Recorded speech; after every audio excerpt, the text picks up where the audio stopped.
धस मागचे 3 महिने महाराष्ट्राच्या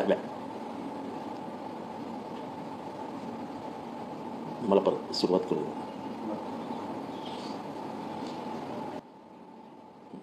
एक तर पहिली गोष्ट म्हणजे मी कोणालाही उत्तर द्यायला बांधील नाही. मी कोणाच्या सुपाऱ्या उचलून स्वतःचा राजकीय स्कोर सेटल करायसाठी कामं करत नाही. आणि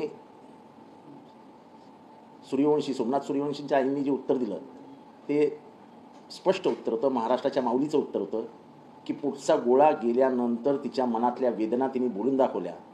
आणि जी माणसं सांगत होती की जाऊ द्या, सोडून द्या ना, त्यांना त्या माऊलीने बरोबर उत्तर दिलं. राहिला प्रश्न जे कोणी मला बोलत आहेत त्यांचा मी कधी विचारही करत नाही आणि त्यांच्याबद्दल मी फार गांभीर्याने घेतही नाही त्यांना.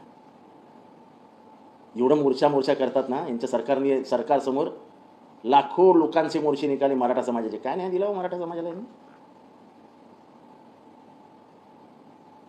सरकारला कुठेतरी जरांगेंना बाजूला करायचं आहे, त्याच्यासाठी कोणाला मोठं करायचं, हे या सरकारचं काम आहे. आणि कुठली स्पेस? तुम्ही मला मीडियाची स्पेस सांगता? तुम्हाला जेव्हा मीडियाचा एम माहिती नव्हता ना, तेव्हापासून मी मीडियामध्ये येतोय. हे टी व्ही सुरू झाले ना 97-98 वगैरे साली, तेव्हापासून मी टी व्हीवर आहे. ते मला सगळं सांगू नका. मी काय असं ते वाजवत मानाबिना हलवत नाचत नाही. मी आपलं जे आहे तो अटॅक स्ट्रिक्ट करतो. मला कुठलीही ते असं काहीतरी असे मानाबिना हलवत मग ते असे अमिताभसारखं करत वगैरे मला काही करायचं नसतं. मी जे बोलतो त्याच्यावरती माझं सगळं चालतं आणि माझं वैचारिक असतं. मी कुठेही बाईचं नाव घेऊन कुठलं तरी वैयक्तिक प्रकरणं काढून मला अजिबात आवडत नाही. मी जे बोलतो तो माझा मुद्दा असतो, तो व्यावहारिक असतो आणि तो विचारांच्या प्रेरणेतच ना आला असतो. माझं स्पष्ट मत होतं की अक्षय शिंदे मागासवर्गीय, सोमनाथ सूर्यवंशी मागासवर्गीय, ह्यांना न्याय मागण्यासाठी मी मोर्चा काढायचे का? सरकार जोपर्यंत लाखोंचा मोर्चा बघणार नाही तोपर्यंत न्याय देणार नाही असं म्हणायचं आहे? या सरकारला न्यायाची चार राहिलेली नाही. परत घ्या. लाईव्ह चालू आहे, बंद करा. माझं जमत नाही.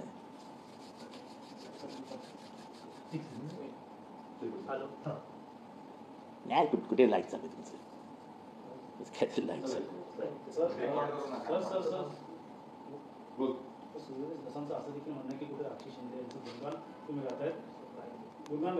अक्षय शिंदेचं कुठेही मी गुणगान गायलेलं नाही. तो गुन्हेगार असेल तर त्याला कायद्याने शिक्षा होईल, पण म्हणून त्याला एक्स्ट्रा ज्युडिशियल ऑथॉरिटीचं काम करून 4 फुटावरनं गोळी घालणं हे न्यायाला मान्य नाही. आणि आम्ही म्हणत नाही अक्षय शिंदेचा खून झाला. स्वतः न्यायाधीश म्हणतात की अक्षय शिंदेचा खून झाला, त्याचा एन्काउंटर झालेला नाही. आणि आमचं मत आहे आणि आम्हाला मत मांडण्याचा अधिकार आहे. त्या शाळेतला सीसीटीव्ही कॅमेरा कुठे गेला? त्या शाळेतलं सीसीटीव्ही फुटेज कुठे गेलं? करायचं रामनी आणि भोगायचं श्यामनी. कुठे? का नाही आपटेंची चौकशी झाली? का नाही ती केस पहिल्याच मिनिटाला रजिस्टर झाली? का ती केस रजिस्टर करायला 7-7 तास लागले? हे सगळ्या प्रश्नाची उत्तरं कधी मागितली का? आणि हे मीडिया स्पेस वगैरे मला गरज नाही. मी कधी करत पण नाही. अचानक माझे इंस्टाग्राम सुरू होत नाही. ढोल वाजवताना, असे मान हलवताना. मी आहे तो परफेक्ट आहे एकदम. ते आपापलं काम आपापल्या पद्धतीने करावं. उगाच दुसऱ्यावरती ते तुम्ही मोर्चे काढून दाखवा. तुम्ही काढा ना, तुम्ही लाखोंचे मोर्चे काढता. अहो तुमचं काम एवढंच आहे की जरांगेंना कापायचं. मराठा समाजामध्ये फूट पाडण्यासाठी तुम्हाला पाठवलेलं आहे. हे काय लोकांना कळत नाही काय? कळत नाही लोकांना? लोक काय मूर्ख आहेत? एवढं जर प्रेम आहे ना तुम्हाला मोर्चांबद्दल, आतापर्यंत हजारो मोर्चे निघाले. मराठा समाजाने शिस्तीत लाखाचे मोर्चे काढले. कुठला न्याय मिळाला मराठा समाजाला? फक्त घाबरवण्याची कामं केलीत तुम्ही. ओबीसीला घाबरवलं, मराठ्यांना घाबरून ठेवलं, ओबीसीला घाबरून ठेवलं. आरक्षण जाईल, आरक्षण जाईल, आरक्षण जाईल, आणि आपले राजकीय पत्ते भाजून घेतले. तेव्हा तुम्ही तुमच्या घरात चुकी राहा, मी माझ्या घरात चुकी आहे. आणि तुमच्या एकाही प्रश्नाचं मला उत्तर द्यायचं नाही. सोमनाथ सूर्यवंशीच्या आईने जेव्हा ती म्हणते की तुमच्या घरातल्या लोकांना पोलिसांच्या ताब्यात घ्या, 3 दिवस बदलून घ्या, या एका वाक्यात त्या माऊलीने सगळ्या महाराष्ट्राला तुम्ही दिलेल्या प्रस्तावाचं उत्तर देऊन टाकलेलं आहे. त्या माऊलीला सलाम.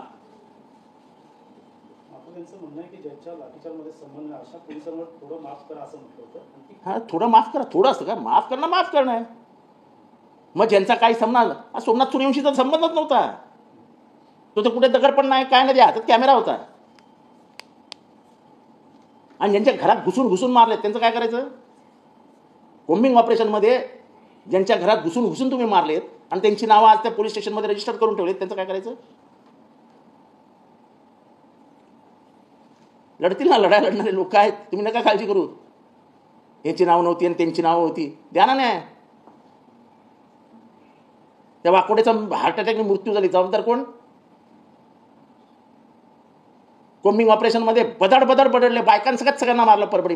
परभणीमध्ये हाईट म्हणजे बायकांना मारलं घरात घुसून, जबाबदार कोण? आणि एवढा उशिरा तुम्हाला जाग आली परभणीचं प्रकरण का? मुंबईत आले असते, गोंधळ झाला असता. मुंबईत आल्यानंतर ते जगभर जातं म्हणून नाशिकला जाडवलं. तेव्हा आम्ही आमचं काम करतोय, तुम्ही तुमचं काम करा. आम्हाला तुमच्या कामात यायचं नाही. आम्हाला तुम्ही आमच्या कामात आलं तर तुम्हाला काय, मला काय फरक पण पडत नाही. मला जे करायचं मी करणारच. मुख्यमंत्र्यांनी परभणी प्रकरण पॉझिटिव्ह बाजू घेतली, निगेटिव्ह बाजू तुम्ही घेताय. आम्ही काय पॉझिटिव्ह पण घेत नाही आणि निगेटिव्ह पण घेत नाही. मला माहित नाही आता हे कधीपासून फडणवीस साहेबांचे प्रवक्ते पण झालेत, मला माहित नाही. त्या सोमनाथ सूर्यवंशींच्या आई जेव्हा बोलते त्या व्हिडिओमध्ये, त्या व्हिडिओमधलं वाक्य ऐकलं की सोमनाथ सूर्यवंशीच्या आईला ही व्यक्ती काय बोलली की फडणवीस साहेब खोटं बोलतात. ऐका, व्हिडिओ काढा. आणि व्हिडिओमध्येच ती म्हणाली की मला खोटं येऊन सांगितलं म्हणून. हे असले धंदे मी नाही करत. तो कुठल्या समाजाचा आहे त्याच्याशी पण मला काही घेणं देणं नाही. अन्याय आणि अत्याचाराविरुद्ध उभं राहा असं डॉक्टर बाबासाहेब आंबेडकरांनी समाजाला नेहमी सांगितलं. आम्ही समाजाच्या या लढ्यात डॉक्टर बाबासाहेब आंबेडकरांचे विचार घेऊन चालतो. अन्याय जिथे असेल त्याच्या विरोधात आम्ही न्यायाची बाजू घेऊन उभे राहू. सोमनाथ सूर्यवंशींचा हत्या झाली, त्याचा खून झाला, तो लपवण्याचा या सरकारने प्रयत्न केला. या सरकारला आम्ही जाब विचारतो. तुम्हाला काय बोलायचं ते बोला. मोर्चाने न्याय मिळाले असतं, मराठा समाजाला आरक्षण दिलं असतं ना. दर मोर्चाला सांगायचं पुढच्या बोलण्याच्या आधी न्याय मिळालेला असेल. पुढच्या मोर्चाच्या आधी न्याय मिळालेला असेल. फक्त जरांगेला डाऊन करण्यासाठी म्हणून हे यादव बाहेर काढलेलं आहे, बाकी काहीही नाही. संतोष देशमुख प्रकरणात देखील अनेक सीसीटीव्ही समोर येतात. मात्र या संदर्भात पाहायला गेलं तर अजून मुख्य आरोपी असतील राजीनामा घेतला गेला नाहीये. धनंजय मुंडेचा राजीनामा घेणारच नाही. कशाला घेतील? धनंजय मुंडेंचा राजीनामा कशाला घेतील? का घेतील? अहो, सरकार ते खुन्याला न्याय द्यायला तयार नाही.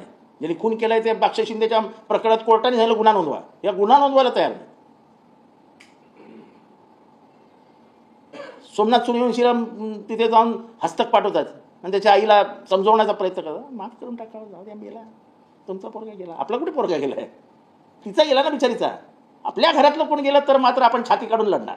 दुसऱ्याच्या घरात काय जातं सांगायला? नाही नाही, माफ करा हो, काय तुमचा पोरगा गेला ना तर वरती, आता कुठे खालती येणार आहे का? माफ करून टाका. अक्षय शिंदेचे पण आई वडिलांचं म्हणणं की आता आम्ही थकलेलो आहे. मग त्यांचं प्रकरण आता यांचं प्रकरण असं आहे की लहान समाजाच्या लहान माणसांवरती दबाव टाकणं खूप सोपं असतं. त्यांच्यावर आर्थिक दबाव टाकता येतो, त्यांच्यावर राजकीय दबाव टाकता येतो, त्यांच्यावर सामाजिक दबाव टाकता येतो, त्यांची आर्थिक कोंडी करता येते, त्यांना घाबरवता येतं. आणि अशातनं सगळी ही छोटे समाज माघार घेतात. तरी नशीब कोर्टाने सांगितलं, त्यांनी माघार घेतली तरी ही केस रजिस्टर झाली आहे. या केसमध्ये कोर्टाने अहवाल नोंदवलेला आहे. या सरकारला लाज कशी नाही वाटत? लाज. कोर्टाने सांगून सुद्धा अजून हे सरकार केस नोंदवत नाही.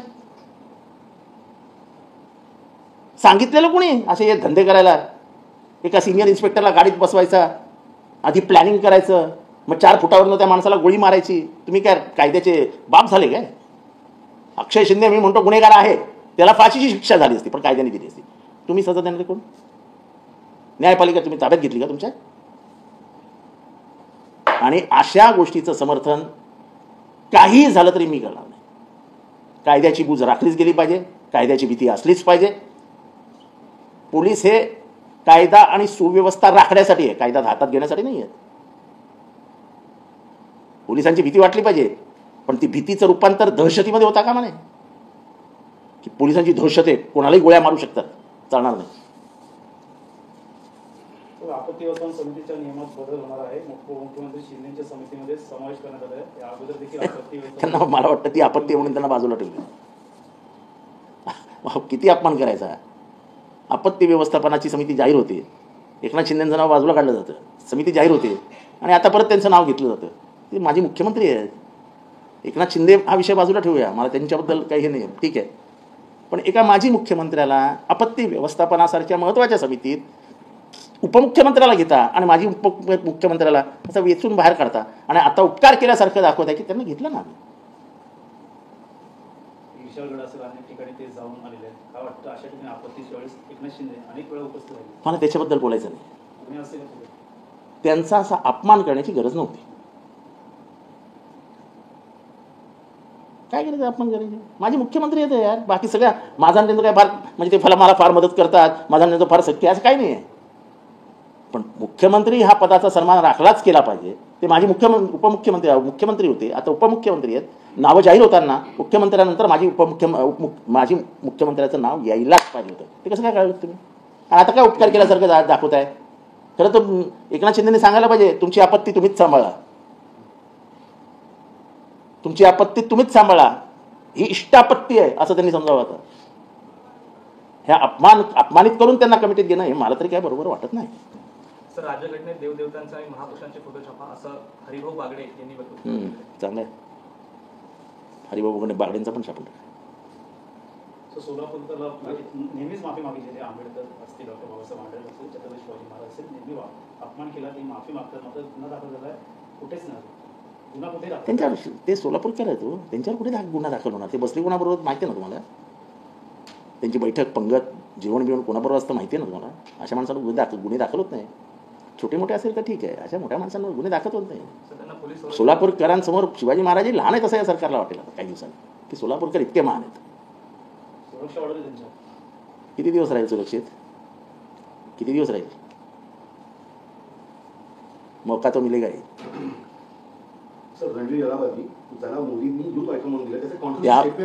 त्या माणसाबद्दल मला बोलायचं नाही. मी काल या विषयावर बोललो नाही आणि या विषयावर मी बोलणारच नाही. जाऊ द्या, मला काय करायचंय? असलेच आयकॉन या सरकारने पोचलेत, येतील असे आयकॉन समोर लोकांच्या. सर, एसटीचा भार वाढलेला आहे, भाडेवाढ देखील झालेली आहे आणि अशातच कोपट येथे जे विश्रांतीगृह बांधणार आहे तशा प्रकारचे अत्याधुनिक विश्रांतीगृह प्रत्येक बस डेपोमध्ये बांधणार अत्याधुनिक पद्धतीने विमानतळाप्रमाणे. नवीन मंत्री आहेत, नवीन विचार आहेत, विचार तर करू द्या. अस्तित्वात काय येतंय अस्तित्वात ते बघू नंतर. विचार तर करतात ना, करू द्या ना. कशाला आधीच विचार करणाऱ्या माणसाला आधीच थांबवतो? जाऊ द्या. ते काय ते सगळं त्यांना वातानुकूलित वगैरे असं छान छान छान छान बघण्याची सवय आहे. ते जर चांगलं करत असतील तर होऊ द्या ना.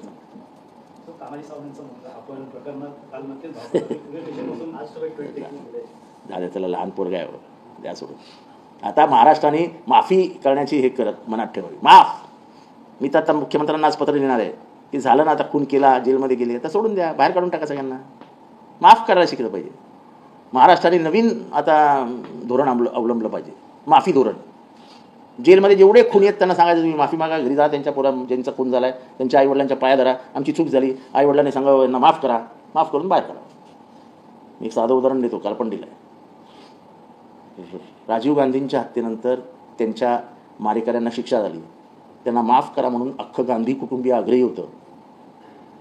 गांधी कुटुंबीय म्हणजे राजीव गांधींची मुलं आणि पत्नी सोनिया गांधी, प्रियंका गांधी आणि राहुल गांधी, की जाऊ द्या, यांना क्षमा याचना, आम्ही त्यांची मुलं आहोत, आमच्या वडिलांना यांनी मारलं आहे, ठीक, यांना माफ करा, यांना जगण्याचा अधिकार आहे, जगू द्या. काय झालं? कायद्यात जे बसत नाही ते करता येत नाही. तसं अक्षय शिंदेच्या वडिलांनी जाऊन सांगलं की केस मागे घ्या, म्हणून केस मागे घेता येत नाही. आणि सोमनाथ सूर्यवंशीच्या आईने जरी सांगितलं की जाऊ दे मी माफ केलं तरी माफी मिळणार नाही. कायदा कायदा असतो. रायगढ़ जिले पास झालं. सर प्रयागराज में जिस तरीके से कुंभ मेला हाल चल रहा है, अभी तक वहाँ पे सरकार ने आंकड़े नहीं बताए मृतक कितने हैं. देखो, ये सरकार कोई सच नहीं बताएगी, क्योंकि दुनिया में हमारी इज्जत चली जाएगी, लज्जा चली जाएगी. इतनी मौतें हुई हैं, वहाँ के लोगों से जब हम बात करते हैं तो लोग बोलते हैं कि तुमको हिसाब मिलेगा ही नहीं, इतने लोग मर गए.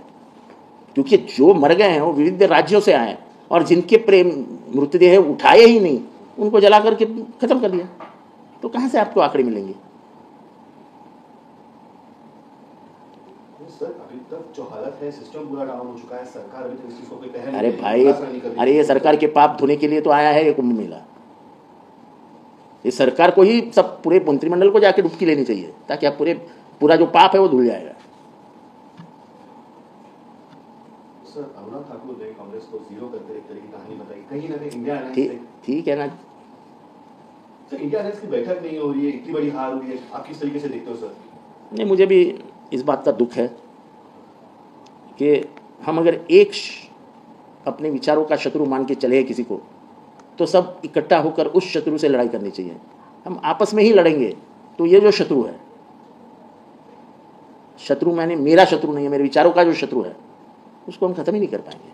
और उसको खत्म करना ये हमारी पहली जिम्मेदारी है, ये इंसानियत की जिम्मेदारी है, क्योंकि वो विचारों का शत्रु ये इंसानियत का शत्रु है।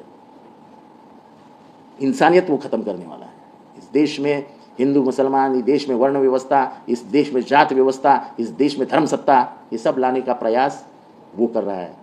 जो सत्यमेव जयते, जो कोर्ट में लगाया जाता था, उसको बदल दिया है। मुझे मालूम नहीं कितने लोगों को पता है कि अब हम जब कोर्ट में जाएंगे तो हमें न्यायाधीश के ऊपर लगे हमारे अशोक स्तंभ के नीचे सत्यमेव जयते नहीं दिखेगा, क्योंकि हम सत्य को जीतते हुए देख ही नहीं रहे देश में। तो उन्होंने सत्यमेव जयते ही निकाला था।